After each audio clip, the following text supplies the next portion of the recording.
ایک بزرگ گزرے شاہ بقی الدین ابن مخلد، فرماتے میری 19 سال عمر تھی، میں نیشا پور میں پڑھا کرتا تھا، میرے اندر علم کا بڑا ذوق تھا۔ ایک استاذ کے پاس جب میں پڑھنے گیا تو میرے استاد مجھے فرمانے لگے کہ بیٹے تیرا ظرف بڑا ہے اور میرا علم چھوٹا ہے، تو کسی بڑے عالم کے پاس جا۔ اپنے استاد سے کہا کہاں جاؤں؟ تو کہنے لگے اگر ہو سکے نا تو بغداد شریف چلا جا۔ امام احمد بن حنبل کی بارگاہ میں حاضری، وہ حدیث کے حافظ ہیں۔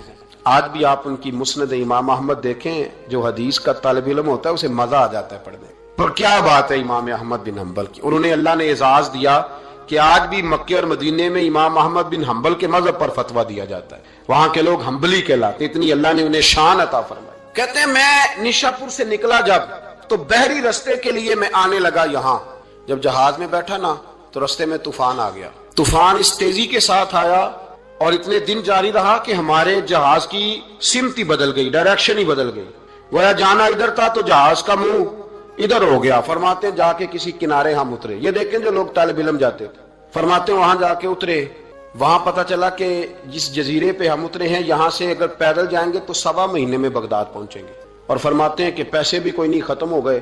اب میں وہاں سے اترا پتے کھاتا، 1.25 مہینہ لگا اور میں بغداد شریف پہنچا، اور جب پوری جدوجہد کر کے وہاں پہنچ گیا نا تو پتہ چلا کہ امام احمد بن حنبل کا تو مدرسہ ہی بند ہو گیا، ان کے تو جمعہ پڑھانے پہ پابندی لگ گئی ہے، وقت کا بادشاہ ناراض ہو گیا، اس کا مطلب ہے وہ بھی سیاسی باتیں کرتے ہوں گے، ناراض ہو گیا، اس نے پکڑ کے آپ کو جیل میں ڈال دیا۔ تو امام صاحب تو پڑھاتے ہی نہیں۔ فرماتے میں اب تلاش کرنے لگا کہ مجھے پتہ چلے امام صاحب کہاں قید ہیں۔ بتایا گیا کہ ان کو ان کے گھر کو جیل، سب جیل قرار دے کے نظر بند کر دیا، اور گھر کے چاروں کونے میں پولیس کھڑی ہے۔ امام احمد بن حنبل رحمۃ اللہ تعالی علیہ کے وہ شاگرد شاہ بقی الدین صاحب فرماتے ہیں کہ میں جب وہاں پہنچ گیا، وہاں پہنچ کر کے میں نے لوگوں سے کہا کہ تم نا قریب نہ جانا، بس مجھے بتا دینا کہ امام صاحب کا گھر کہاں ہے۔ تو کہتے ہیں ایک شخص نے مجھے کہا کہ میں انگلی کا اشارہ نہیں کروں گا، آنکھ کا اشارہ کروں گا، کیونکہ حالات بڑے خراب ہیں۔ کہتے ہیں اس نے آنکھ کے اشارے سے بتایا کہ وہ سامنا گیٹ امام صاحب کا ہے۔ کہتے ہیں میں واپس آ گیا، اب ساری رات سوچتا رہا کہ امام صاحب کے گھر تعلیم حاصل کرنے کیسے جانا ہے۔ فرماتے ہیں پھر مجھے ایک تجویز سمجھ میں آئی۔ صبح جب میں نے اٹھا تو میں نے سر سے پگڑی اتاری، اپنے بالوں میں ہاتھ ڈال کے بال بکھیر دیے، چاروں جانب بکھر گئے، زلفیں رکھی ہوئی تھی۔ فرماتے ہیں پھر میں نے اپنی قمیض کو تھوڑا سا ایک جگہ سے پھاڑا، تھوڑا سا دوسری جگہ سے پھاڑا، ٹخنوں کے قریب کر کے کہتے ہیں میں نے جا کے تھوڑی سی تہمت کو بھی پھاڑا، ہاتھ کے اندر میں نے کاسا پکڑا جیسے فقیر مانگنے والے پکڑتے ہیں۔ اب تو فقیر کہتا نا اللہ بھلا کرے، اللہ بھلا کرے، تو اس زمانے میں کہتے تھے اجرکم علی اللہ، اجرکم علی اللہ، تمہیں اللہ اجر دے، تمہیں اللہ۔ کہتے ہیں یہ وظیفہ میں نے اچھی طرح پکایا، نظریں میں نے جھکا لی، پھٹے پرانے کپڑے پہن کے نا تو بغداد کی گلیوں میں، بغداد کی گلیوں میں تیری تلاش میں پھرا میں جنگل، پہاڑ اور دشت میں۔ کہتے ہیں بغداد کی گلیوں میں کبھی ادھر کبھی ادھر، میں نہ وہ لیے نہ کاسا، میں گھوم رہا ہوں پھر رہا ہوں، تینوں لب دیا آپ گواچے۔ کہتے ہیں میں ڈھونڈتا پھر رہا ہوں مجنو بن کے وچ بازاراں، کدی ککھاں وانگ رلائے، کدی کہایا کنبا سارا، سر نیزے اتے چڑھائے، آزم یار مناؤن دی خاطر اساں کی پیس وٹائے۔ فرماتے ہیں کہ وہ کاسا لیے تو میں نکلا، سپاہی کھڑے تھے، ان سے بھی میں نے کہا اجرکم علی اللہ۔ کہتے ہیں ایک دینار انہوں نے بھی میرے کاسے میں ڈالا۔ پھر امام احمد بن حنبل کا دروازہ آیا تو میں نے دروازے پہ کھڑے ہو کہا اجرکم علی اللہ، اجرکم علی اللہ، اجرکم علی اللہ۔ کہتے میرا جوش ہی بدل گیا۔ امام صاحب نے جھٹ سے دروازہ کھولا، خوبصورت امامہ اور خوبصورت چہرہ، کہتے ہیں ان کا چہرہ دیکھا تو میرے آنسو ہی بہہ گئے، اور امام صاحب نے جب ایک دینار میرے پیالے میں ڈالا تو میں رو پڑا۔ میں نے کہا بغداد کے بادشاہ، او میرے محبوب کے علم کے وارث، میں بھیک مانگنے نہیں آیا، میں تو رسول اللہ کی حدیث سننے آیا ہوں۔ مجھے نہ آپ نے خیرات نہیں دینی، بس مجھے ایک حدیث میرے نبی پاک کی روز پڑھا دیا کریں، ایک حدیث ایک حدیث۔ یہاں تو ہر جمعہ پڑھائی جاتی ہے نا، وقت نہیں ہوتا، لوگ دیر سے آتے ہیں۔ کہا ایک حدیث آپ نے پڑھانی ہے۔ شاہ بقی الدین صاحب کہتے ہیں امام صاحب نے میرا چہرہ دیکھا تو خوشی سے کھل اٹھے، فرمانے لگے تو کیسے آئے گا؟ کہ حضور بھکاری بن کے میں خیرات مانگنے آؤں گا، یہ بھی تو خیرات ہی ہے نا، مصطفیٰ کریم کے نام کی خیرات مانگنا۔ حضور آپ نے ایک حدیث پڑھانی ہے، سنیں۔ شاہ بقی الدین کہتے ہیں میں پورا سال بھکاری بن کے جاتا رہا، یہ جذبہ، یہ شوق، پورا سال بھیک مانگنے کی غرض۔ یہاں تو ہمیں اپنے علماء میں کمزوریاں نظر آنے لگ جائے، کہتے سب ٹھیک ہے جی، وہ ایک بات نہیں ٹھیک، لہذا چھٹی، میں اب خود بہت بڑا محدث ہوں، مجھے کیا ضرورت، یہ کمزوری ہے۔ اس لیے اخلاقی رویے لوگوں کے مضبوط نہیں رہتے، اس لیے دنیا داری کی ساری باتیں آتی ہے پر دین نہیں آتا، کیونکہ ہمارا وہ شوق نہیں، وہ انداز نہیں۔ ہم کون بھکاری بننے کو تیار ہے؟ جب لوگ کاسا پکڑتے تھے تو پھر رسول اللہ کے دین کی خیرات بھی اس میں آیا کرتی۔ اب کوئی کاسا ہی نہیں پکڑتا تو خیرات کیسے آتی؟ تو لوگ بحث کرنے آتے، گفتگو کرنے آتے، لینے کون آتا؟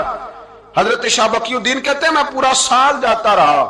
امام احمد بن حنبل مجھے فرماتے یار میں بھی سوچتا تھا کہ کہیں میرے علم کو زانگی نہ لگ جائے، دیکھو اللہ نے فضل کیا ہے، مجھے ایک طالب علم عطا فرما دیا ہے۔ فرماتے ہیں پورا سال میں جب ان کے دروازے پہ جاتا تو ایک دھیلا بھی ڈال دیتے اور مصطفیٰ کی ایک حدیث بھی سنا دیتے، اور فرماتے ہیں دنیا ساری پڑھتی ہے پر ہمارے پڑھنے کا استاد انداز یہ تھا کہ استاد پہلے امامہ باندھتے، جبہ پہنتے، اور اس قید میں نظر بندی کے عالم میں جب وہ نبی پاک کی حدیثیں سناتے تو ان کی آنکھیں آنسوؤں سے بھر جاتی، وہ روتے ہوئے تڑپتے ہوئے حدیث سناتے، اور میں بھی اسی درد سے وہ بات وصول کرتا۔ فرماتے ہیں سال گزر گیا، حکمران مر گیا، فوت ہو گیا، نیا بادشاہ آیا، اس نے خود امام احمد بن حنبل کو بڑا مدرسہ بنا کے دیا، اس نے بڑی جامع مسجد میں امام صاحب کے خطبہ جمعہ کا بندوبست کیا۔ فرماتے ہیں ہزاروں طالب علم کئی ملکوں سے امام صاحب کے دروازے پر آ کے بیٹھنے لگے۔ فرماتے جب میں بھی پہنچا نا تو امام فرمانے لگے تو ذرا آگے آ جا۔ کہتے میں آگے آیا تو فرمانے لگے بھی علم تمہیں بھی دیتا ہوں، تمہیں بھی پڑھاؤں گا۔ معین الدین چشتی رحمت اللہ علیہ کی خانقاہ میں بیٹھا تھا، اچانک ایک تاجر، ایک دنیا دار شخص آیا۔ حضرت خواجہ معین الدین چشتی رحمت اللہ تعالی علیہ کے سامنے بیٹھے ہوئے آپ کے ایک مرید شیخ علی علیہ رحمہ جن کا نام تھا، ان کی طرف وہ تاجر تیزی سے بڑھا اور شیخ علی کا گریبان پکڑ لیا۔ میرے پیسے کب دو گے اور کتنے وعدے کرو گے؟ لاؤ میری رقم واپس کرو۔ حضرت خواجہ معین الدین چشتی رحمت اللہ علیہ ساری صورتحال سے بے خبر تھے، جلدی سے اٹھے اور اٹھ کر کے اس تاجر سے کہا کہ معاملہ کیا ہے، بات کیا ہے؟ کہ حضور بہت عرصے تھے آپ کے اس مرید شیخ علی نے میری رقم دینی ہے اور واپس نہیں کرتا۔ خواجہ صاحب علیہ رحمہ نے شیخ علی کی طرف دیکھا اور فرمایا یہ معاملہ کیا ہے؟ عرض کی حضور غریب ہوں، کمزور ہوں، تنگ دست ہوں، قصدن ایسا نہیں کر رہا، اس سے کچھ مہلت لے چکا ہوں وہ ختم ہوئی، اب اور مہلت کا سوالی ہوں اور یہ مجھے مہلت دینے کو تیار نہیں ہے۔ خواجہ اجمیر علیہ رحمہ نے اس تاجر کی طرف دیکھا اور فرمایا غریب ہے، مجبور ہے، اس وقت تنگ دست ہے، اس کو کچھ مہلت دے دو، یقیناً تمہاری رقم لوٹا دے گا۔ اس نے حضرت خواجہ علیہ رحمہ کے ساتھ بھی توہین آمیز لہجہ معاذ اللہ اختیار کیا، ابھی لے کر کے جاؤں گا، پوری رقم لے کر کے جاؤں گا، ورنہ نہ صرف یہ کہ اسے رسوا کروں گا بلکہ میں اسے بازاروں میں کھینچوں گا۔ خواجہ قطب علیہ رحمہ فرماتے ہیں جتنے لوگ وہاں بیٹھے تھے ان سب کی طرف جب شیخ علی دیکھتے تو کمزور پڑتے، روتے، میرے پیر بھائیوں کے بیچ آ کر سرعام اتنے لوگوں میں میری اتنی رسوائی کر ڈالی۔ خواجہ اجمیر نے اپنی اس مرید کی آنکھوں میں جب آنسو دیکھے تو بڑا ہی دل نرم ہوا، اس کو کہا کچھ مہلت دے دے، اس نے کہا نہیں نہیں مجھے تو ابھی اپنی رقم چاہیے۔ خواجہ صاحب رحمت اللہ علیہ نے زمین پر چادر بچھائی، چند سکے جیب سے کیا نکالے تھے کہ اللہ تبارک و تعالیٰ نے بھرے خزانوں سے دولت عطا فرمایا، یہ ہے تمہاری رقم، اٹھاؤ اور لے جاؤ۔ تمہیں فقیروں کو اس طرح رسوا نہیں کرنا چاہیے تھا، تمہیں خانقاہوں میں بیٹھے ان سادہ اور کمزور لوگوں کے ساتھ یہ رویہ روا نہ رکھنا چاہیے تھا۔ یہ کہا اس شخص نے پیسے اٹھانے شروع کیے اور اٹھاتے اٹھاتے نا جب اس کی نظر زیادہ مال پہ پڑی تو کچھ زیادہ پیسے بھی اٹھا لیے۔ ذرا نظر بچا کے دیکھتا کہ خواجہ صاحب دیکھ تو نہیں رہے، کچھ زیادہ رقم ہتھیائی اور وہ چلتا بنا۔ حضرت خواجہ علیہ رحمہ نے شیخ علی کو تھپکی دی، فرمایا اللہ نے تمہاری عزت رکھی پر ایک بات میری یاد رکھنا، جب بھی بھروسہ کرنے کو دل ہوا، جب بھی کسی طرف سہارا ڈھونڈنے کا دل ہوا تو یا خدا کی طرف دیکھنا یا محمد مصطفیٰ کی طرف دیکھنا صلی اللہ علیہ وسلم۔ یہ کیا درویشوں کا کیا کام کہ وہ دنیا داروں سے پیسے لے اور دنیا داروں کے ساتھ معاملات کرے، تمہاری یہ روش اچھی نہیں لیکن اللہ نے تمہارا وقار رکھا۔ خواجہ قطب کہتے ہیں وہ بات تو ختم ہو گئی لیکن شیخ علی کے چہرے پر کئی دنوں تک افسردگی رہی، وہ ان سب لوگوں کو پلٹ پلٹ کے دیکھتے جن کے سامنے آ کے اس نے گریبان پکڑا تھا تو بیچاروں کی طبیعت بگڑتی، دل پہ افسوس ہوتا، اس کو ایسا نہ کرنا چاہیے تھا، میری غریبی کا یوں مذاق نہ اڑاتا۔ کہتے ہیں چند ہفتے گزرے تو اس تاجر کو ہم نے دوبارہ خواجہ صاحب کی خانقاہ میں داخل ہوتے دیکھا، لیکن اب کہ وہ بڑا ہی پریشان آیا، اب کہ وہ بڑا ہی افسردہ آیا، اب کہ وہ آیا تو ہانپتا کامتا تڑپتا آیا، چادر بڑی ساری اوڑھ رکھی ہے، آتے ہی حضرت خواجہ کی خدمت میں بیٹھا، تڑپ کے رونے لگا، کہنے لگا اجمیر کے بادشاہ بھول گیا تھا، معافی ہو سکتی ہے، غلطی ہو گئی تھی، درگزر کا سوالی بن کے آیا ہوں۔ عطائے رسول ہند الولی غریب نواز رحمت اللہ تعالی علیہ فرمانے لگے پہیلیاں نہ بجھا، جو بات ہے اس کو کھول کر کے بیان کر، فقیر تیری ہر بات سننے کو اور درگزر کرنے کو تیار ہے۔ اس نے اپنا ہاتھ چادر کی اوٹ سے نکالا تو کہنے لگا حضور خشک ہو گیا، اٹھتا ہی نہیں حضور، تکلیف میں ہوں، آزمائش میں ہوں۔ ہوا دراصل یہ تھا کہ میں نے نا وہ میں نے سکے اٹھاتے اٹھاتے نا آپ سے نظر بچا کے کچھ زیادہ اٹھا لیے تھے، تو آپ کی ناجائز دولت، میں نے آپ کی دولت کو ناجائز حاصل کر لیا تھا، تو حضور اس سبب سے میرا ہاتھ چھل ہو گیا، مجھے اتنے لینے چاہیے تھے جتنے میرے بنتے تھے، میں نے ناجائز پیسے لے لیے۔ خواجہ اجمیر فرمانے لگے دنیا دار ہے تو ابھی تک دنیا داری میں ہی اڑا ہوا ہے، تو دنیا دار ہے تو ابھی تک تیرا خیال سکوں میں، پیسوں میں، دھیلوں اور اشرفیوں میں اڑا ہوا ہے۔ فرمانے لگے مجھے پتا تھا تو زیادہ اٹھا رہا ہے، لیکن فقیر کے پاس جو خزانے ہیں وہ اس کے ذاتی نہیں، وہ رب کریم کے دیے ہوئے ہیں۔ اللہ کے خزانوں میں سے کوئی لے گیا تو لے گیا، لیکن تو یہ کیا سمجھتا ہے کہ زیادہ سکے اٹھانے کی وجہ سے تیرا ہاتھ چھل ہوا ہے؟ یہ اس لیے تیرا ہاتھ خشک ہو گیا ہے کہ تو نے ایک فقیر اور درویش کو بھرے مجمع کے اندر رسوا کر ڈالا تھا۔ تیرا زیادہ پیسے لینے کی وجہ سے ہاتھ کمزور نہیں پڑا، بلکہ وہ جو تو نے اس غریب کے گلے میں ہاتھ ڈالا تھا اور اسے رسوا کر ڈالا تھا، تو کیا سمجھتا ہے وہ لاوارث ہے؟ اگر وہ کمزور ہے، تنگ دست ہے، تو بندہ تو رب کریم کا ہی ہے نا، جو تاجر، سیٹھ، نواب اور ذمہ دار کا رب ہے، غریبوں کا بھی وہی رب ہے، ان مسکینوں کا بھی وہی رب ہے، ان کمزوروں کا بھی وہی رب ہے۔ کہنے لگا حضور معافی کا سوالی ہوں۔ فرمایا اٹھ کے جا اور بھرے مجمع میں جا کے ایک دفعہ اس درویش سے معافی مانگ، مجھے امید ہے عرش کا رب تیرے سارے گناہ معاف فرما دے گا۔ ایک دفعہ معافی مانگ لے، جا سوال کر لے۔ وہ شیخ علی کے سامنے آ کے کھڑا ہوا، وہ کہنے لگا اگر آپ معاف کر دیں تو میری تکلیف دور ہو جائے گی۔ شیخ علی کی آنکھوں میں چھم چھم آنسو برسے، کہنے لگا آپ نے معاف کیا کہ نہیں کیا؟ کہنے لگے یار تو تاجر ہے، تو ذمہ دار ہے، تیرے دل میں پتہ نہیں کیا تصور ہے، پر میں نے تو معاف کرنا ہی ہے، اس لیے کہ نہ میں تاجر ہوں، نہ میں ذمہ دار ہوں، نہ میں دنیا دار ہوں، میں تو غریب نواز کا ماننے والا ہوں۔ میری مجبوری یہ ہے کہ جس شخص کا میں نوکر ہوں نا، اس نے سکھایا ہی معاف کرنا ہے، جس کے در دولت پہ میں رہتا ہوں انہوں نے درگزر کرنا سکھایا ہے۔ ادھر جب معافی ہوئی تو خواجہ اجمیر نے تھپکی بھی دی، دعا بھی فرمائی، رب کریم نے شفا عطا فرما دی۔ تو خواجہ اجمیر فرمانے لگے میاں جا، تیری تندرستی ہوگی، چلا جا۔ کہنے لگا حضور اب کس نے جانا ہے، اب تو میں تیری دہلیز پہ جھاڑو دیا کروں گا۔ یہ ہاتھ جو تیری دعا کی برکت سے شفا یاب ہوا ہے اجمیر کے والی، اب میں یہاں جھاڑو دوں گا، اب میں یہاں نوکری کروں گا۔ خواجہ اجمیر پھر بولے اور لفظ پھر ایک دفعہ فضا میں گونجے، فرمایا یاد رکھنا ہاتھوں کی تندرستی سے لے کر روحوں کے بیدار رہنے تک، اگر تو چاہتا ہے نا کہ تیرے اندر کبھی کمزوری نہ آئے تو پھر کسی غریب کا دل توڑنے سے بچتے رہنا، پھر کسی مسکین کو رسوا کرتے سے بچتے رہنا۔ اگر اللہ دولت دے، اقتدار دے، کچھ لوگوں کو تیرا دستے نگر بنائے، پھر ذرا احتیاط کرنا، لفظوں پہ ذرا تھوڑا سا محتاط ہو کے رہنا، پھر دیکھنا تیرے انداز سے، اطوار سے، طور طریقوں سے کسی کو تکلیف نہ پہنچ جائے۔ میرے بھائیوں، خواجہ خواجگان حضرت خواجہ اجمیر علیہ رحمہ کا جو درس ہے، اس درس کے اندر جو چیز سب سے زیادہ قیمتی ہے وہ چیز یہ ہے کہ کسی کا دل نہ ٹوٹنے پائے، کسی کو تکلیف نہ ہونے پائے۔ خواجہ اجمیر کے ماننے والے بھی اگر دلوں کے ٹوٹنے کا خیال رکھتے رہیں گے، دوسروں کے جذبات پر توجہ رکھتے رہیں گے، تو انشاءاللہ خواجہ کا فیض نصیب ہوتا رہے گا۔ نبی پاک نے فرمایا سب سے بہترین مسلمان ہی وہ ہے جو کھانا زیادہ کھلائے اور سلام پہلے لے، تو کھانا نہ کھلائے، حضور کے طریقے پہ عمل نہ کرے۔ کہتے ہیں جی کچھ باتیں غیر شرعی آ گئی ہیں، کچھ باتیں لہذا اس بند کر دینے چاہیے۔ یونیورسٹیوں میں لڑکے اور لڑکیاں اکٹھے پڑھتے ہیں، شرعی ہے کہ غیر شرعی ہے؟ بول کے بتائے یار۔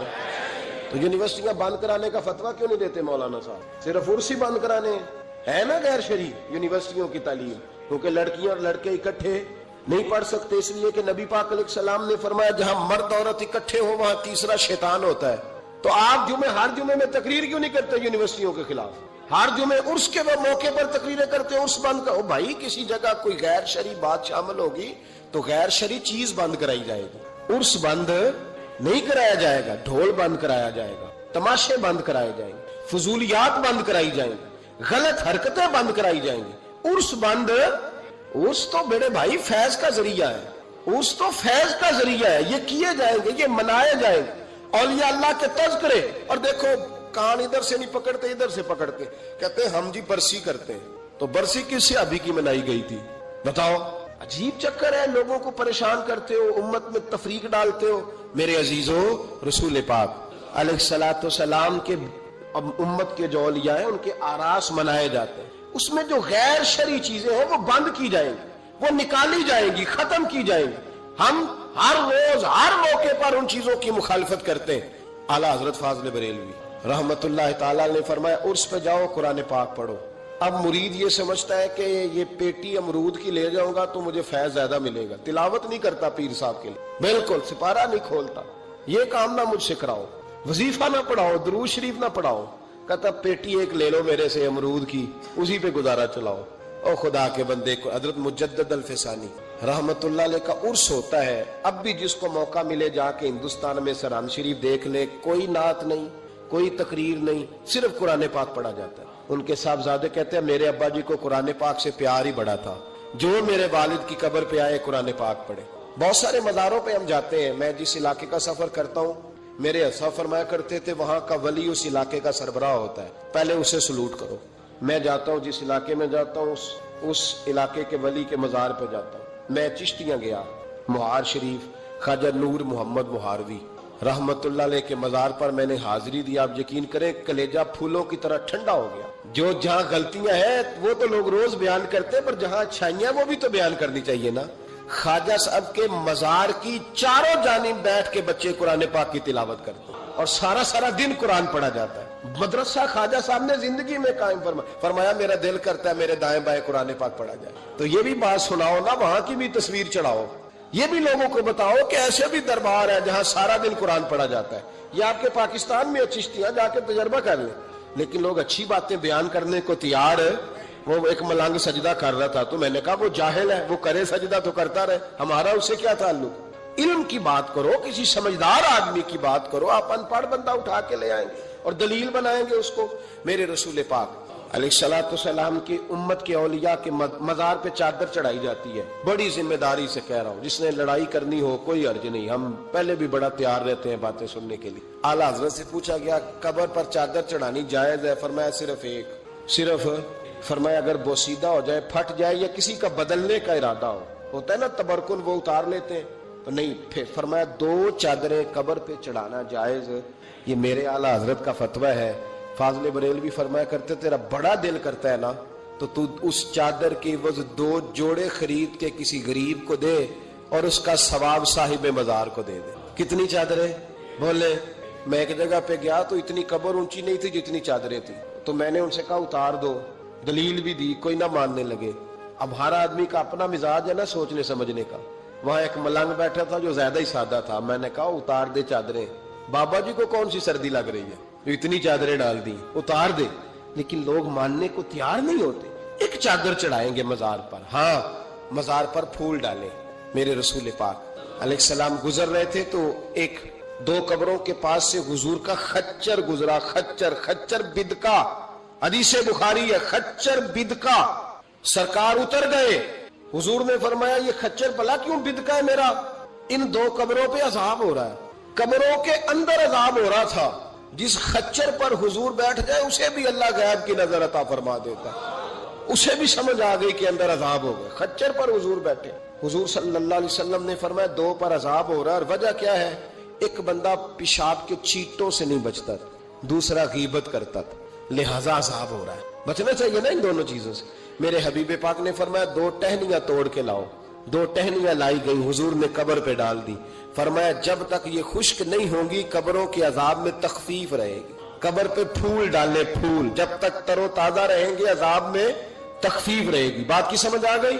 اب تو لوگ کہتے ہیں دلیل دو جی قبر پہ بیٹھ کے قرآن پڑھنا جائز ہے۔ لو دلیل سن لیں، مشکات کی حدیث ہے۔ میں نے کہا تھا جلدی میں آپ کو ساری باتیں سے، مضمون یہ بڑا طویل ہے، ہر پہلو پر